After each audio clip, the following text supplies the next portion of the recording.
जय हिंद दोस्तों। आज देखते हैं फिजिक्स का अगला चैप्टर, गोलीय पृष्ठों से प्रकाश का परावर्तन। हमने पहला चैप्टर देख लिया था फिजिक्स का, समतल पृष्ठों से प्रकाश का परावर्तन। तो आज देखते हैं गोलीय पृष्ठों से प्रकाश का परावर्तन। इसमें आती है पहली हेडिंग गोलीय दर्पण। कौन सी आती है? गोलीय दर्पण। देख लेते हैं गोलीय दर्पण होता क्या है। ऐसा दर्पण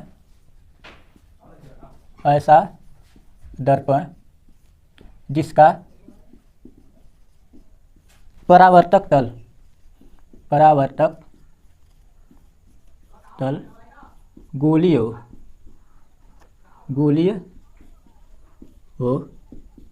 गोलीय दर्पण कहलाता है। गोलीय दर्पण कहलाता है। आपको पहले चैप्टर में बता दिया था कि दर्पण दो प्रकार के होते हैं, एक होता है समतल दर्पण, एक होता है गोलीय दर्पण। तो गोलीय दर्पण के बारे में परिभाषा बता दें, अगर नहीं देखें तो जाकर देख लीजिएगा उसके बारे में। तो यहाँ देखते हैं गोलीय दर्पण ऐसा दर्पण जिसका परावर्तक तल गोलीय दर्पण कहलाता है। गोलीय दर्पण दो प्रकार के होते हैं। गोलीय दर्पण कितने प्रकार के होते हैं? दो प्रकार के होते हैं। एक होता है अवतल दर्पण और दूसरा होता है उत्तल दर्पण।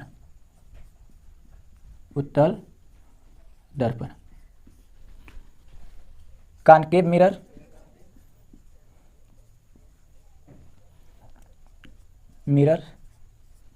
और कॉन्वेक्स मिरर।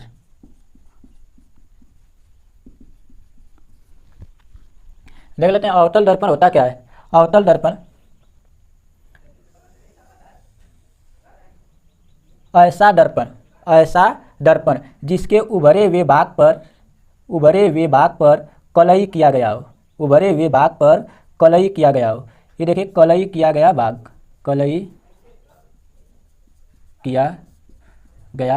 भाग। ऐसा दर्पण जिसके उभरे हुए भाग पर यानी कि उठे हुए भाग पर कलई किया गया हो और दबे हुए भाग से प्रकाश का परावर्तन होता हो, अवतल दर्पण कहलाता है। यह है आपतित किरण और इधर हो गई परावर्तित किरण। तो आपने देखा कि ऐसा दर्पण जिसके उभरे हुए भाग पर कलई किया गया हो और दबे हुए भाग से प्रकाश का परावर्तन होता है, अवतल दर्पण कहलाता है। आगे देख लेते हैं उत्तल दर्पण। उत्तल दर्पण क्या होता है? बनाए गए यह देखिए गोल जैसा लग रहा है, यह गोलीय दर्पण है। लेकिन उत्तल दर्पण कहते किसे हैं? ऐसा दर्पण जिसके दबे हुए भाग पर कलई किया गया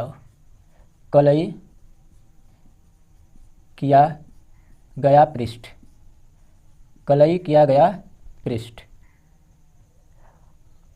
ऐसा दर्पण जिसके दबे हुए भाग पर कलई किया गया हो और उभरे हुए भाग से प्रकाश का परावर्तन होता हो, तो इस प्रकार के दर्पण को उत्तल दर्पण कहते हैं, कॉन्वेक्स मिरर कहते हैं।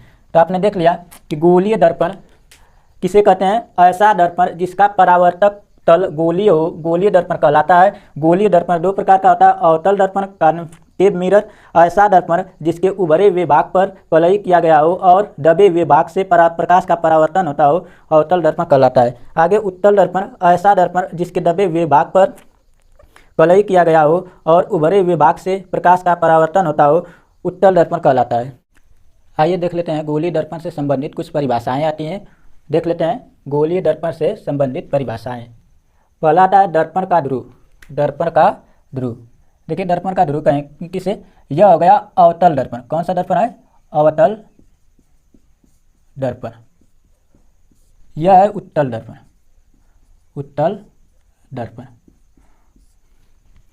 दर्पण का मध्य बिंदु, देखिए यह अवतल दर्पण है, इसका कहीं ना कहीं मध्य बिंदु होगा। यह उत्तल दर्पण है, इसका भी कहीं ना कहीं मध्य बिंदु होगा।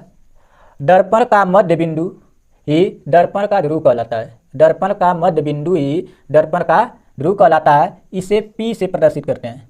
इसे किससे प्रदर्शित करते हैं? P से। दर्पण का ध्रुव यानी कि इसे P से प्रदर्शित करते हैं, पोल। आगे देख लेते हैं वक्रता केंद्र। गोलीय दर्पण का वक्रता केंद्र। आप जानते हैं यह गोल जैसा दिखाई दे रहा है, यह किसी न किसी गोले का भाग होगा। यह अवतल दर्पण है या उत्तल दर्पण है, देखिए यह किसी न किसी गोले का भाग होगा। और आप जानते हैं कोई भी गोला हो वृत्त जैसा होता है, तो वृत्त का कहीं ना कहीं केंद्र होगा, तो यहाँ पे इसका केंद्र है, यहाँ पे इसका केंद्र है। तो इसकी वक्रता केंद्र की परिभाषा क्या होती है? गोलीय दर्पण, गोलीय दर्पण जिस गोले का भाग होता है, गोलीय दर्पण जिस गोले का भाग होता है उसके केंद्र को ही वक्रता केंद्र कहते हैं। इसे सी से प्रदर्शित करते हैं। इसे किससे प्रदर्शित करते हैं? सी से प्रदर्शित किया जाता है। आगे देख लेते हैं वक्रता त्रिज्या। आगे आएगा वक्रता त्रिज्या। ये देखिए अवतल दर्पण या उत्तल दर्पण। आप जानते हैं अवतल या उत्तल दर्पण किसी न किसी गोले का भाग होते हैं। गोला एक वृत्त जैसा होता है, वृत्त में त्रिज्या होती है, ठीक, ओके। केंद्र से परिधि को मिलाने वाली रेखा त्रिज्या कहलाती है। तो वक्रता त्रिज्या क्या होता है? दर्पण का गोलीय दर्पण जिस गोले का भाग होता है उसकी त्रिज्या को ही वक्रता त्रिज्या कहते हैं। उसकी त्रिज्या को ही वक्रता त्रिज्या कहते हैं। यह हो गई वक्रता त्रिज्या। वक्रता त्रिज्या, वक्रता त्रिज्या को स्मॉल आर से प्रदर्शित करते हैं। वक्रता त्रिज्या किसे प्रदर्शित करते हैं? स्मॉल आर से प्रदर्शित करते हैं। तो आपने देखा कि वक्रता त्रिज्या का किसे कहते हैं? यह गोलीय दर्पण किसी न किसी गोले का भाग होगा, उस गोले की त्रिज्या को ही वक्रता त्रिज्या कहते हैं। इसे स्मॉल आर से प्रदर्शित करते हैं। अब आते हैं मुख्य अक्ष। मुख्य अक्ष दर्पण का मध्य बिंदु ध्रुव कहलाता है। यह उत्तल दर्पण है, इसका भी मध्य बिंदु ध्रुव कहलाएगा, पी से प्रदर्शित करते हैं। यह दर्पण जिस गोले का भाग होता है उसके केंद्र को ही वक्रता केंद्र कहते हैं, जिसे सी से प्रदर्शित करते हैं। इसका भी कहीं ना कहीं केंद्र होगा, जिसे सी से प्रदर्शित करते हैं। मुख्य अक्ष होता क्या है? दर्पण के ध्रुव और मुख्य अक्ष, दर्पण के ध्रुव और वक्रता केंद्र से जाने वाली रेखा मुख्य अक्ष कहलाती है। देखिए दर्पण के वक्रता केंद्र और ध्रुव से जाने वाली रेखा मुख्य अक्ष कहलाती है। यह उत्तल दर्पण है, इसमें भी मुख्य अक्ष होगी। तो यह कौन सी रेखा हो गई? मुख्य अक्ष। मुख्य अक्ष आपने देखा कि दर्पण के ध्रुव और वक्रता केंद्र से जाने वाली रेखा को मुख्य अक्ष कहते हैं। आगे आता है अभिलंब। देख लेते हैं अभिलंब किसे कहते हैं। आप जानते हैं, पहले आपको बताया है कि यह दर्पण गोलीय दर्पण जिस गोले का भाग होता है उसके केंद्र को ही वक्रता केंद्र कहते हैं। इसे सी से प्रदर्शित करते हैं। इसका भी कहीं ना कहीं केंद्र होगा, जिसे सी से प्रदर्शित करते हैं। अभिलंब किसे कहते हैं? दर्पण का कोई भी बिंदु, दर्पण का कोई भी बिंदु, दर्पण पर मान लीजिए ये बिंदु है, दर्पण के किसी बिंदु को, दर्पण के किसी बिंदु को वक्रता केंद्र से मिलाने वाली रेखा, दर्पण के किसी बिंदु को वक्रता केंद्र से मिलाने वाली रेखा, दर्पण के किसी बिंदु को वक्रता केंद्र से मिलाने वाली रेखा दर्पण पर लंब होती है, जिसे अभिलंब कहते हैं। जिसे क्या कहा जाता है? अभिलंब। यही होती है अभिलंब। देखिए दर्पण के किसी बिंदु को वक्रता केंद्र से मिलाने वाली रेखा दर्पण पर अभिलंब होती है। आगे देख लेते हैं दर्पण का द्वारक। दर्पण का द्वारक आप जानते हैं कोई भी वृत्त रहता है उसमें सबसे लंबी भुजा व्यास कहलाती है। वृत्त के अंदर सबसे लंबी जो जीवा होती है उसे व्यास कहते हैं। इसी प्रकार इस दर्पण में बताइए सबसे लंबी भुजा यहाँ पे खींचा जा सकता है, इस किनारे पर, इसमें भी, इस किनारे पे कोई भी आकृति हो उसमें सबसे लंबी जो भुजा खींची जा सकती है उसे व्यास कहा जाता है। तो हम कहेंगे दर्पण का द्वारक होता क्या है?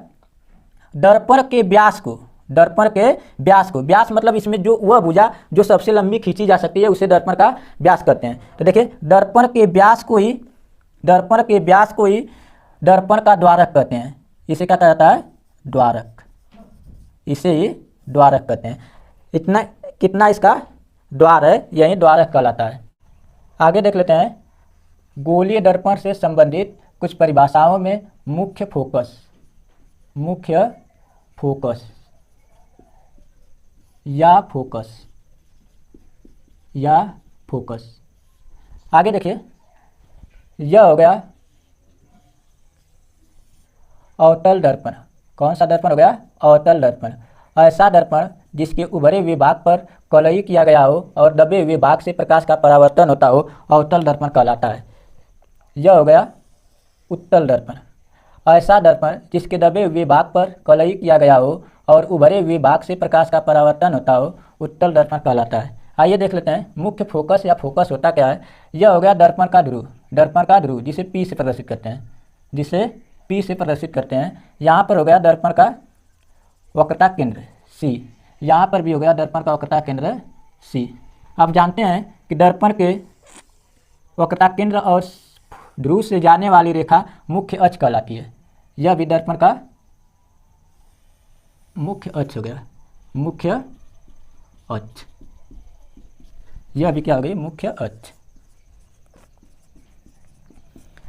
मुख्य फोकस या फोकस होता क्या है, दर्पण के मुख्य अक्ष के समांतर जाने वाली प्रकाश किरण, देखिए समांतर जा रही है, यह मुख्य अक्ष है, इसके समांतर यह प्रकाश किरण जा रही है, इसके समांतर यह प्रकाश किरण जा रही है। एक और प्रकाश किरण यहाँ से ले लेते हैं, यह भी जा रही है।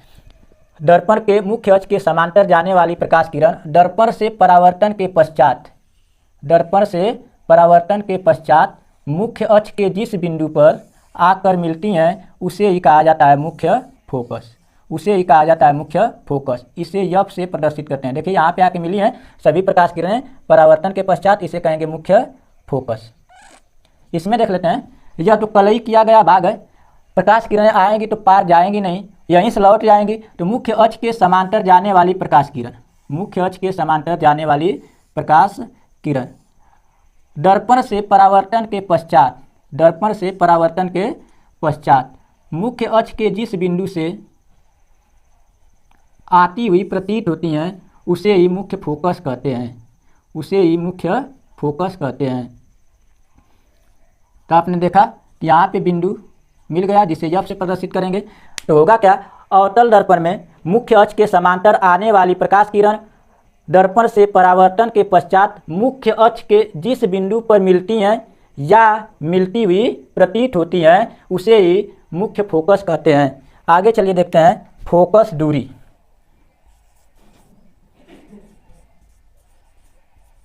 फोकस दूरी, यह हो गया अवतल दर्पण जिसके उभरे भाग पर कलई किया गया होता है। यह हो गया उत्तल दर्पण जिसके दबे हुए भाग पर कलई किया गया होता है। यहाँ पे आ जाएगा ध्रुव, यहाँ पर भी आ जाएगा ध्रुव, और बीच में कौन आएगा, फोकस। यफ से प्रदर्शित करते हैं। इधर कौन आ जाएगा, फोकस। कहेंगे क्या, फोकस दूरी दर्पण के ध्रुव और फोकस के बीच की दूरी को, दर्पण के ध्रुव और फोकस की बीच की दूरी को फोकस दूरी कहते हैं, फोकस दूरी कहते हैं। इसे स्मॉल एफ द्वारा प्रदर्शित किया जाता है, स्मॉल एफ द्वारा प्रदर्शित किया जाता है। तो देख लीजिए आप लोग, फोकस दूरी दर्पण के ध्रुव तथा फोकस की बीच की दूरी को फोकस दूरी कहते हैं। आगे आएगा फोकस तल। देख लेते हैं फोकस तल क्या होता है। यह है अवतल दर्पण, यह है उत्तल दर्पण। अवतल दर्पण का मध्य बिंदु ध्रुव कहलाता है। यहाँ पे वक्रता केंद्र है सी, इससे जाने वाली रेखा मुख्य अक्ष कहलाती है। दर्पण का ध्रुव और वक्रता केंद्र, इससे जाने वाली रेखा मुख्य अक्ष कहलाती है। बीच में फोकस आ जाता है, इन दोनों के बीच में कौन आ जाता है, फोकस आ जाता है, फोकस। फोकस तल देख लीजिए, फोकस तल कहते किसे हैं, फोकस तल मुख्य अक्ष के अभिलंबवत, मुख्य अक्ष के अभिलंबवत यानी कि 90 डिग्री का कोण बनाती हुई रेखा, मुख्य अक्ष के अभिलंबवत फोकस से गुजरने वाले तल को, फोकस से गुजरने वाले तल को फोकस तल कहते हैं।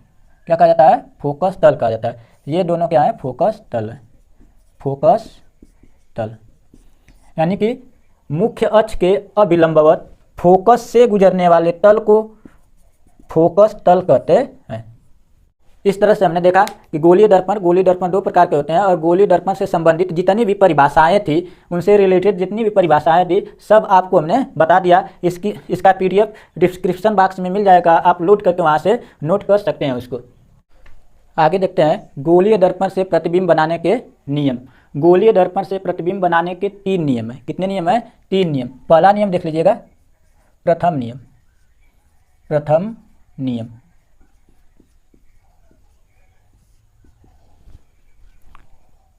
ये देखिए कौन सा दर्पण है, अवतल दर्पण। कौन सा दर्पण, अवतल दर्पण।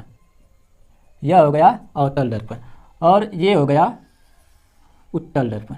कौन सा दर्पण, उत्तल दर्पण, जिसके दबे हुए भाग पर कलई किया गया हो, उत्तल दर्पण कहलाता है। दर्पण का यह ध्रुव हो गया P, और यह दर्पण का वक्रता केंद्र, वक्रता केंद्र C, और बीच में हो जाता है फोकस। बीच में कौन हो जाता है, फोकस। इन दोनों के बीच में फोकस। तो यहाँ पर भी देख लीजिए, यह मुख्य अक्ष, यहाँ पे ध्रुव P, यहाँ पे फोकस। आइए देखते हैं प्रथम नियम होता क्या है। गोलीय दर्पण से प्रतिबिंब बनाने का प्रथम नियम। मुख्य अक्ष के समांतर, यह मुख्य अक्ष है, मुख्य अक्ष के समांतर जाने वाली प्रकाश किरण दर्पण से परावर्तन के पश्चात मुख्य फोकस से होकर जाती है या मुख्य फोकस से आती हुई प्रतीत होती है, मुख्य फोकस से आती हुई प्रतीत होती है। इसमें देखिए अवतल दर्पण में प्रकाश किरण तो पार जाएगी नहीं क्योंकि कलई किया गया है, यह यहीं से लौट जाती है, लेकिन लगता है कि मुख्य फोकस से आ रही है। यहाँ से अगर हम देखेंगे, यहाँ से अगर हमें देखना हो तो लगेगा कि यह आ रही है मुख्य फोकस से। तो देखिए प्रथम नियम क्या होता है, मुख्य अक्ष के समांतर जाने वाली प्रकाश किरण दर्पण से परावर्तन के पश्चात मुख्य फोकस से होकर जाती है या मुख्य फोकस से आती हुई प्रतीत होती है। तो इस तरह से आपने देखा कि गोलीय दर्पण से प्रतिबिंब बनाने का प्रथम नियम। अब देख लेते हैं द्वितीय नियम।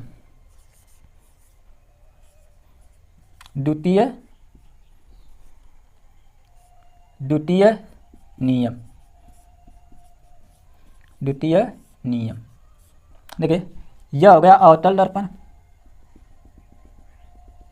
और इधर हो गया उत्तल दर्पण। डबे हुए भाग पर कलई कर देते हैं, यह हो गया उत्तल दर्पण। और यह कौन सी रेखा खींच दिया हमने, मुख्य अक्ष। कौन सी हो गई, मुख्य अक्ष।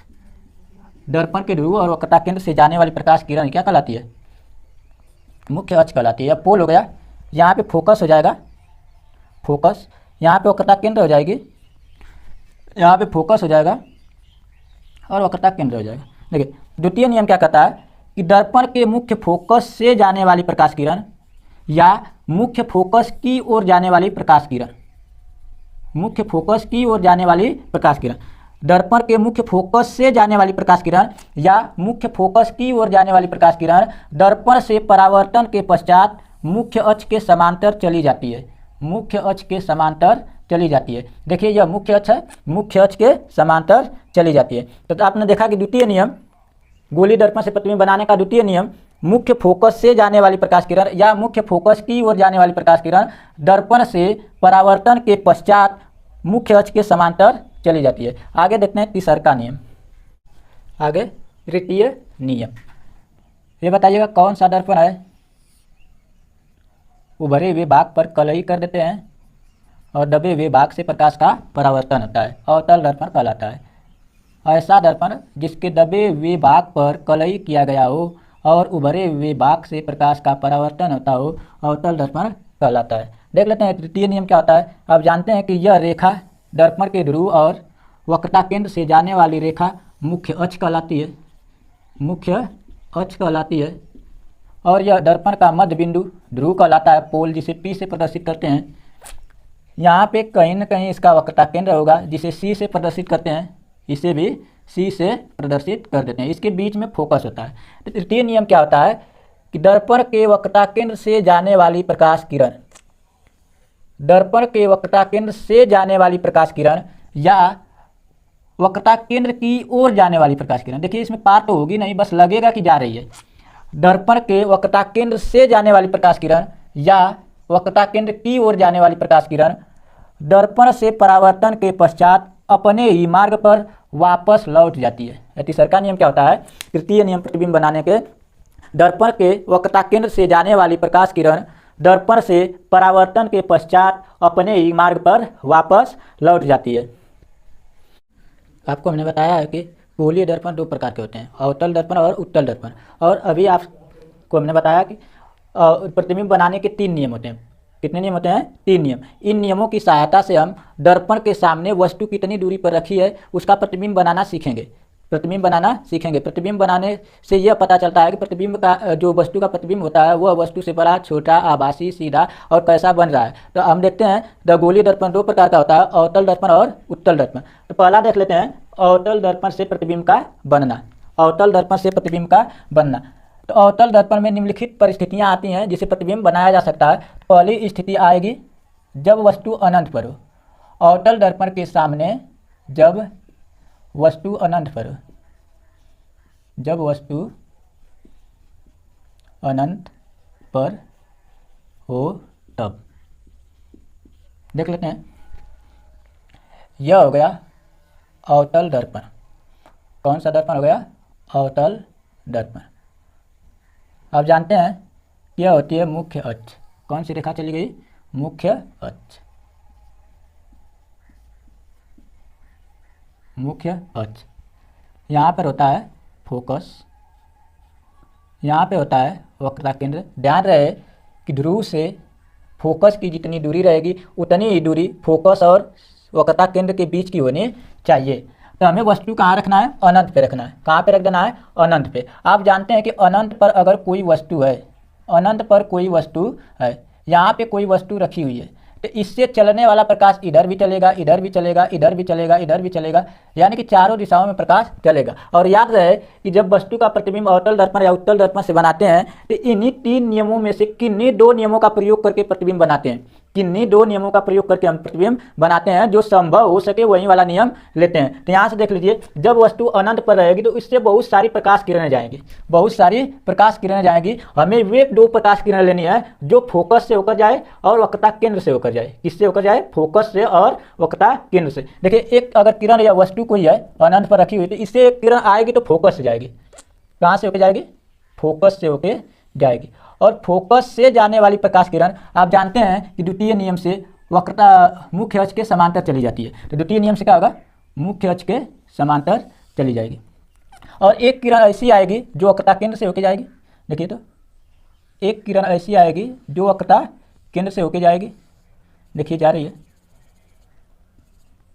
और आप जानते हैं तृतीय नियम से वक्रता केंद्र से जाने वाली प्रकाश किरण अपने ही मार्ग पर वापस लौट जाती है। देखिए, ये दोनों किरणें परावर्तन के पश्चात यहाँ पे काट रही हैं। परावर्तन के पश्चात दोनों किरणें जहाँ पे काटती हैं वहीं पे वस्तु का प्रतिबिंब बनता है। और आप जानते हैं यहाँ से गुजरने वाले तल को फोकस तल कहते हैं। क्या कहा जाता है? फोकस तल कहा जाता है। यह कौन सा तल है? फोकस तल। देखिए, अवतल दर्पण के सामने जब वस्तु अनंत पर हो तब वस्तु का प्रतिबिंब वास्तविक बनेगा, वास्तविक, उल्टा, वस्तु से छोटा, छोटा तथा फोकस तल पर बनेगा। फोकस तल पर बनेगा। देख लीजिए, जब वस्तु अवतल दर्पण के सामने अनंत पर रखी हो तब वस्तु का प्रतिबिंब वास्तविक, उल्टा, वस्तु से छोटा तथा फोकस तल पर बनेगा। इस तरह से हमने जब वस्तु अनंत पर हो अवतल दर्पण के सामने तो हमने देख लिया कि वस्तु का प्रतिबिंब यहाँ बन गया। अब देखते हैं, वस्तु को आगे लेके चलते हैं, अनंत और वक्रता केंद्र के बीच में रखते हैं। वस्तु को कहाँ रखेंगे? अनंत और वक्रता केंद्र के बीच में रखते हैं। आगे देख लेते हैं, अवतल दर्पण के सामने जब वस्तु अनंत और वक्रता केंद्र के बीच में रखी हो। देखिए, इधर हो गया अनंत और यह हो गया वक्रता केंद्र। हम वस्तु को यहाँ पे रख लेते हैं, वस्तु को यहाँ पे रख लेते हैं। आप जानते हैं कि वस्तु से बहुत सारी किरणें जाएंगी, बहुत सारी इधर उधर किरणें जाती हैं, लेकिन हमें इन तीनों में से किन्हीं 2 नियमों का प्रयोग करना है। तो हम देख रहे हैं कि पहला नियम मुख्य अक्ष के समांतर जा रही है तो फोकस जा रही है। तो हम पहला नियम लागू करने के लिए इस वस्तु के शीर्ष से मुख्य अक्ष के समांतर एक प्रकाश किरण लेके जाएंगे। मुख्य अक्ष के समांतर एक प्रकाश किरण लेकर जाते हैं। तो आप जानते हैं कि पहला नियम से मुख्य अक्ष के समांतर जाने वाली प्रकाश किरण फोकस से होकर जाती है। देखिए, यहाँ से फोकस से होकर जा रही है। आगे देखिए, तीसरा नियम उपयोग कर लेते हैं, वक्रता केंद्र से जाने वाली प्रकाश किरण अपने ही मार्ग पर वापस लौट जाती है। देखिए, ये परावर्तन के पश्चात दोनों प्रकाश किरणें कहाँ पे काट रही हैं? यहाँ पे। तो वस्तु का प्रतिबिंब देखिए बनेगा कैसे? वस्तु का प्रतिबिंब देखिए तो बनेगा कैसे? यहाँ पे बन रहा है वस्तु का प्रतिबिंब। कैसा बन रहा है? देखिए, तो वस्तु का प्रतिबिंब यहाँ पे बन गया। जब वस्तु अनंत और वक्रता केंद्र के बीच में रखी हो तब वस्तु का प्रतिबिंब वास्तविक, देखिए उल्टा बना है, उल्टा। ये वस्तु के आकार से देखिए छोटा दिखाई दे रहा है ना? छोटा, वस्तु से छोटा तथा फोकस और वक्रता केंद्र के बीच में बनेगा। फोकस और वक्रता केंद्र के बीच में बनेगा। देख लीजिए, दूसर की स्थिति क्या आएगी? वस्तु को अनंत पर रखे थे, तो उसके बाद दूसर की स्थिति में वस्तु को और दर्पण के पास लाएंगे। पास लाने पर वक्रता केंद्र और अनंत के बीच में रखेंगे। और वक्रता केंद्र जब वस्तु अवतल दर्पण के सामने अनंत और वक्रता केंद्र के बीच में रखी होती है तब वस्तु का प्रतिबिंब वास्तविक, उल्टा प्रतिबिंब हमेशा वास्तविक होता है, याद रखिएगा। वस्तु का प्रतिबिंब वास्तविक, उल्टा, वस्तु के आकार से छोटा तथा फोकस और वक्रता केंद्र के बीच में बनेगा। आगे देख लेते हैं। वस्तु को अब आगे लेके जाएंगे तो यहाँ पे वक्रता केंद्र आ जाएगा। कौन आ जाएगा? वक्रता केंद्र। अब वस्तु को कहाँ रखेंगे? वक्रता केंद्र पर रखेंगे। अब वस्तु को वक्रता केंद्र पर रखना है, रख देते हैं वक्रता केंद्र पे। यह कोई वस्तु है, यहाँ पे रख देते हैं वक्रता केंद्र पे। वक्रता केंद्र पर रख दी गई वस्तु। तो हम प्रतिबिंब बनाने के 3 नियम जानते हैं। कितने नियम जानते हैं? 3 नियम। इन 3 नियमों में से किन्हीं 2 नियमों का प्रयोग करके प्रतिबिंब बनाते हैं। क्या बनाते हैं? प्रतिबिंब बनाते हैं। जो संभव हो सके उसी को लेंगे यहाँ पे। यह अवतल दर्पण है, ऊपरी भाग पर कलई किया गया होता है। देखिए यह वस्तु हो गई। प्रथम नियम क्या कहता है? देखिए तो, मुख्य अक्ष के समांतर जाने वाली प्रकाश किरण दर्पण से परावर्तन के पश्चात फोकस से होकर जाती है। तो प्रथम नियम उपयोग करेंगे। मुख्य अक्ष के समांतर जाने वाली प्रकाश किरण फोकस से होकर जाती है। देखिए फोकस से होकर जा रही है। और दूसरा नियम, तीसरा वाला नियम उपयोग कर लेंगे। तीसरा वाला नियम उपयोग यहाँ पे नहीं हो पाएगा। देखिए यहाँ से प्रकाश किरण अगर गुजार रहे हैं यहाँ से तो इस तरह चली जाएगी। तो हम दूसरा नियम यहाँ प्रयोग करेंगे। दूसरा नियम क्या कहता है कि मुख्य फोकस से जाने वाली प्रकाश किरण मुख्य अक्ष के समांतर चली जाती हैं। देखिए तो, मुख्य फोकस से जाने वाली प्रकाश किरण मुख्य अक्ष के समांतर चली जाती हैं। ठीक, मुख्य अक्ष के समांतर चली जाती है। देखिए परावर्तन के पश्चात ये दोनों यहाँ पे काट रही हैं, ये दोनों यहाँ पे काट रही हैं। लग रहा है कि लगभग में इसके एकदम वक्रता केंद्र के नीचे ही प्रतिबिंब बना है। देखिए तो, वक्रता केंद्र के नीचे और इसके बराबर ही, वस्तु के बराबर भी प्रतिबिंब बना है। अतः हमने देख लिया कि जब वस्तु वक्रता केंद्र पर रखी हो तब वस्तु का प्रतिबिंब उल्टा बना तो वास्तविक बनेगा, उल्टा बना तो वास्तविक, वास्तविक, उल्टा, वस्तु के बराबर तथा वक्रता केंद्र पर ही बनेगा। कहाँ बनेगा? वस्तु का प्रतिबिंब वास्तविक, उल्टा, वस्तु के बराबर तथा वक्रता केंद्र पर बनेगा, वक्रता केंद्र पर बनेगा। इस तरह से हमने देखा कि अवतल दर्पण के सामने जब वस्तु वक्रता केंद्र पर रखी हो तब वस्तु का प्रतिबिंब वास्तविक, उल्टा, वस्तु के बराबर तथा वक्रता केंद्र पर ही बनेगा। तो चित्र भी आप बनाते चलिएगा साथ में। आगे देखते हैं। वस्तु को अब आगे लेके जाएंगे। वस्तु कहाँ लेके जाना है? दर्पण के और समीप लेके आना है। दर्पण के और समीप लेकर आएंगे तो फोकस और वक्रता केंद्र के बीच में वस्तु आएगी। तो अब देख लेते हैं, जब वस्तु फोकस और वक्रता केंद्र के बीच में हो तब उसका प्रतिबिंब कहाँ बनता है। आइए देख लेते हैं। जब वस्तु वक्रता केंद्र और फोकस के बीच में रखी हो तब उसका प्रतिबिंब कहाँ बनता है और कैसा बनता है। देखिए यह हो गया वक्रता केंद्र और फोकस। वस्तु को रखना है इसके बीच में, इसके बीच में हमने रख दिया, कोई वस्तु रख दिया यहाँ पे। और हम प्रथम नियम का उपयोग करेंगे। प्रथम नियम क्या कहता है कि मुख्य अक्ष के समांतर जाने वाली प्रकाश किरण फोकस से होकर जाती है। तो हम वस्तु के शीर्ष से एक प्रकाश किरण लेके जाएंगे जो मुख्य अक्ष के समांतर जा रही है। यह है मुख्य अक्ष और मुख्य अक्ष के समांतर जा रही है। मुख्य अक्ष के समांतर जाने वाली प्रकाश किरण फोकस से होकर जाती है। कहाँ से होकर जाती है? फोकस से होकर जाती है, चली गई। और दूसरा नियम कहता है कि फोकस से जाने वाली प्रकाश किरण मुख्य अक्ष के समांतर चली जाती है। देखिए तो, फोकस से जाने वाली प्रकाश किरण मुख्य अक्ष के समांतर चली जाती है। देखिए चली गई मुख्य अक्ष के समांतर। परावर्तन के पश्चात ये दोनों प्रकाश किरण यहाँ पे काट रही हैं। देखिए प्रतिबिंब बन गया इसका यहाँ पे। प्रतिबिंब कहाँ बना इसका? यहाँ पे। वस्तु का जो प्रतिबिंब है यहाँ पे बन गया। अब देख सकते हैं कि वस्तु इतनी छोटी थी, प्रतिबिंब इतना बड़ा बन गया। प्रतिबिंब सीधी थी, उल्टा बन गया। प्रतिबिंब वक्रता केंद्र और अनंत के बीच में बना। इधर कौन आएगा? अनंत आएगा, अनंत। तो अनंत के बीच में बना। तो हम कहेंगे क्या? अवतल दर्पण के सामने जब वस्तु वक्रता केंद्र और अनंत फोकस के बीच में रखी हो तब वस्तु का प्रतिबिंब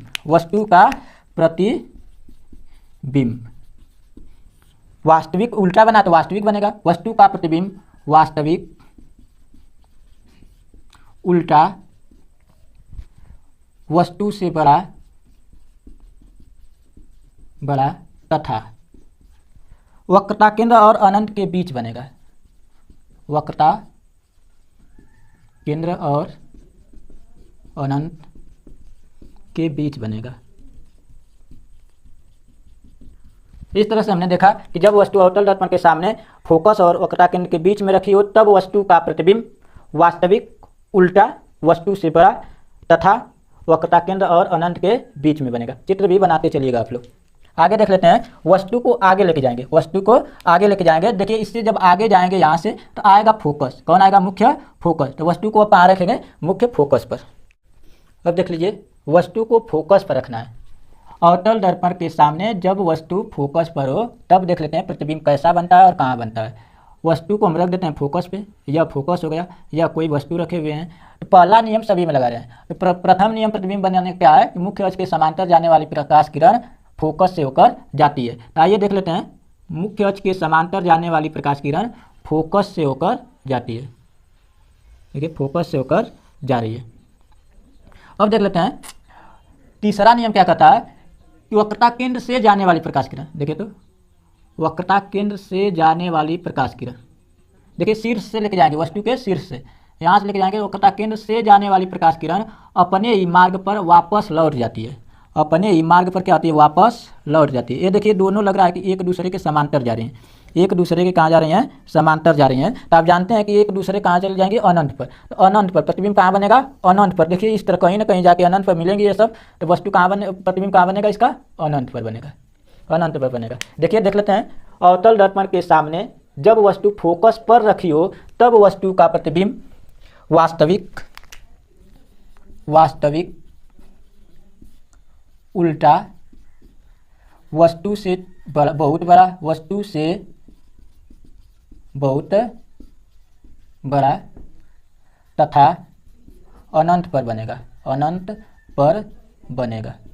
देख लीजिए, जब वस्तु अवतल दर्पण के सामने फोकस पर रखी हो तब वस्तु का प्रतिबिंब वास्तविक उल्टा प्रतिबिंब, याद रखिएगा हमेशा वास्तविक बनता है, हमेशा वास्तविक बनता है। वस्तु का प्रतिबिंब वास्तविक उल्टा वस्तु से देखिए बहुत बड़ा बन रहा है। वस्तु की लंबाई या प्रतिबिंब की लंबाई मुख्य अक्ष से नापी जाती है, तो वस्तु से बहुत बड़ा बन रहा है और अनंत पर बनेगा। और कहाँ बनेगा? अनंत पर बनेगा। आगे देख लेते हैं, वस्तु को अब फोकस पर रखे थे, फोकस पे रखे थे, अब फोकस से आगे लेके जाएंगे तो यहाँ पे आएगा ध्रुव P और फोकस के बीच में, ध्रुव और फोकस के बीच में वस्तु रखकर देखते हैं प्रतिबिंब कहाँ बनता है। आइए देख लेते हैं, अवतल दर्पण के सामने जब वस्तु फोकस और ध्रुव के बीच में रखी हो तब उसका प्रतिबिंब कहाँ बनता है। देखिए फोकस यहाँ पे हो गया और दर्पण का ध्रुव, दर्पण का मध्य बिंदु ये क्या कहलाता है? ध्रुव, जिसे P से प्रदर्शित करते हैं। वस्तु को हमें इसके बीच में रखना है, इसके बीच में रख देना है। देखिए वस्तु को हमने रख दिया, ये वस्तु का शीर्ष बिंदु है। हम प्रथम नियम लागू करेंगे प्रतिबिंब बनने का। मुख्य अक्ष के समांतर जाने वाली प्रकाश किरण फोकस से होकर जाती है। देखिए मुख्य अक्ष के समांतर जाने वाली प्रकाश किरण कहाँ से होकर जा रही है?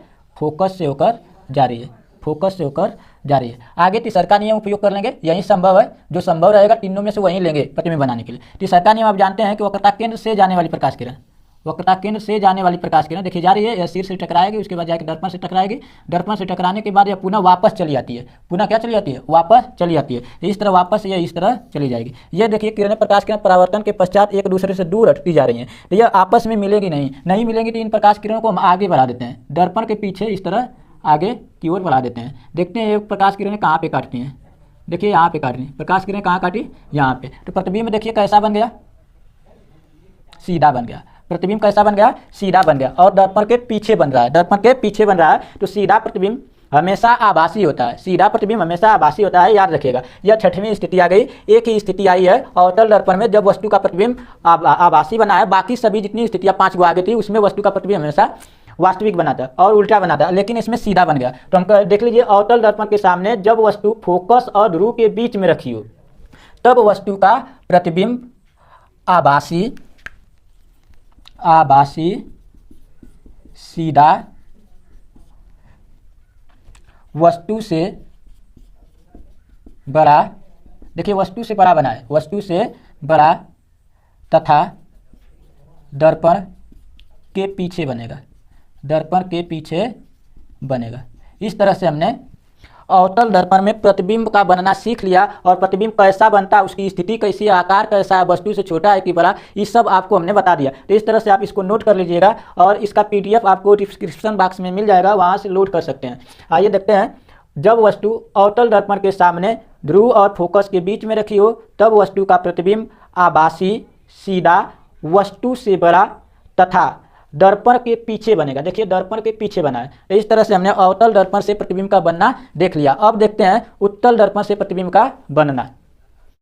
अब आगे देख लेते हैं उत्तल दर्पण से प्रतिबिंब का बनना। उत्तल दर्पण में केवल 2 ही स्थितियां आती हैं प्रतिबिंब के लिए। अवतल दर्पण में हमने कितना देखा था? 6 स्थिति देखे थे, जिनमें से एक स्थिति 6वीं ऐसी आई थी जिसमें प्रतिबिंब आभासी बना था, बाकी सभी में वास्तविक बना था। तो देख लेते हैं उत्तल दर्पण के सामने जब वस्तु अनंत पर रखी हो, वस्तु कहाँ है? अनंत पर, इधर है अनंत। जब अनंत पर कोई वस्तु रखी रहेगी तो इससे सब बहुत सारी प्रकाश किरणें आएंगी, बहुत सारी प्रकाश किरणें आएंगी। तो 2 प्रकाश किरणें इस वस्तु से ऐसी लेंगे जो एक दूसरे के समांतर हो, एक दूसरे क्या हो? समांतर हो। इस प्रकार से प्रकाश किरणें आएंगी और यहीं से यह लौट जाती हैं, यहीं से यह लौट जाती हैं इस तरह, और कहाँ से जाकर आती प्रतीत होती हैं? मुख्य फोकस से। देखिए इस वस्तु से 2 प्रकाश किरणें आई जो फोकस की ओर जा रही हैं, लेकिन फोकस से नहीं जाएंगी, यहीं से टकरा के चली जाती हैं। लगता है कि फोकस से आ रही हैं। तो अनंत से चलने वाली प्रकाश किरणें दर्पण से परावर्तन के पश्चात फोकस से आती हुई प्रतीत होती हैं। तो इस प्रकार हमने देख लिया कि उत्तल दर्पण के सामने जब वस्तु अनंत पर हो तब वस्तु का प्रतिबिंब आभासी बिंदु आकार का, देखिए फोकस पर बनना है, फोकस पर कैसा बना है? बिंदु आकार का, बिंदु आकार का सीधा तथा फोकस पर बनेगा। कहाँ बनेगा? फोकस पर बनेगा। चित्र बना लीजिएगा इसका। और उत्तल दर्पण के सामने जब वस्तु अनंत पर रखी हो तब वस्तु का प्रतिबिंब आभासी बिंदु आकार का सीधा तथा फोकस पर बनेगा। तो इस प्रकार से हमने पहला देख लिया। अब देखते हैं वस्तु को अनंत से आगे लाएंगे, अनंत से आगे लाएंगे तो यहाँ पे देखिए होता है ध्रुव। यहाँ पे कौन होता है? ध्रुव। ध्रुव और अनंत के बीच में जब वस्तु रखी हो किसके सामने? उत्तल दर्पण के सामने, तब देख लेते हैं वस्तु का प्रतिबिंब कहाँ बनता है और कैसा बनता है। आगे देख लेते हैं उत्तल दर्पण के सामने जब वस्तु अनंत और ध्रुव के बीच में रखी हो। देखिए ध्रुव यहाँ पे है, यहाँ पे ध्रुव है P, और अनंत यहाँ पे है। वस्तु को कहाँ रखना है? ध्रुव और अनंत के बीच में। तो वस्तु यहाँ पे हम रख लेते हैं, कोई वस्तु है किसके सामने? उत्तल दर्पण के सामने। उत्तल दर्पण के सामने हम ध्रुव और अनंत के बीच में रख लेते हैं। पहला नियम हम फॉलो करेंगे आपसे। देखिए प्रथम नियम क्या कहता है कि मुख्य अक्ष के समांतर जाने वाली प्रकाश किरण दर्पण से परावर्तन के पश्चात मुख्य फोकस से आती हुई प्रतीत होती हैं। देख लेते हैं मुख्य अक्ष के समांतर जाने वाली प्रकाश किरण दर्पण से परावर्तन के पश्चात मुख्य फोकस से आती हुई प्रतीत होती हैं। और दूसरा का नियम क्या हो जाता है कि दूसरा का नियम कौन सा लगाएंगे? यहाँ पे देखिए, यहाँ पे वक्रता केंद्र की ओर जाने वाली, तीसरा नियम है वक्रता केंद्र की ओर जाने वाली प्रकाश किरण अपने ही मार्ग पर वापस लौट जाती है। देखिए वक्रता केंद्र की ओर जाने वाली प्रकाश किरण, वक्रता केंद्र की ओर जाने वाली प्रकाश किरण, यहाँ पे वक्रता केंद्र आ गया। वक्रता केंद्र की ओर जाने वाली प्रकाश किरण अपने ही मार्ग पर वापस लौट जाती है। इस तरह से हमने देखा कि यहाँ पे दोनों किरणें काट रही हैं। जब दोनों किरणें यहाँ पे काट रही हैं तो प्रतिबिंब देखिए यहाँ पे बन गया। कहाँ बन गया? यहाँ पे बन गया। किसके किसके बीच में बना है? फोकस और ध्रुव के बीच में बना है। आगे देख लेते हैं उत्तल दर्पण के सामने जब वस्तु अनंत और ध्रुव के बीच में रखी हो तब वस्तु का प्रतिबिंब आभासी, कैसा बनेगा? आभासी सीधा वस्तु से छोटा तथा फोकस और ध्रुव के बीच में बनेगा। फोकस और ध्रुव के बीच में बनेगा। तो इस तरह से हमने देख लिया कि अवतल और उत्तल दर्पण से प्रतिबिंब कैसे बनते हैं और प्रतिबिंबों का प्रकृति कैसा होता है, आकार कैसा होता है। इस तरह से हमने अवतल और उत्तल दर्पण दोनों से देख लिया। आप ध्यान दीजिएगा कि प्रतिबिंब बनाने के 3 नियम हैं। इन 3 नियमों में से 2 नियमों का प्रयोग करते हैं। जो संभव हो सके प्रतिबिंब बनाने के लिए वहीं 2 नियम लेते हैं। तो आज के लिए इस वीडियो में इतना ही। फिर से मिलेंगे अगले वीडियो में इसी चैप्टर का अगला हेडिंग जो आएगा उसको लेकर। तो वीडियो अगर अच्छी लगी हो तो लाइक ज़रूर करिएगा और चैनल पर नए हैं तो सब्सक्राइब भी ज़रूर कर लीजिएगा। जय हिंद।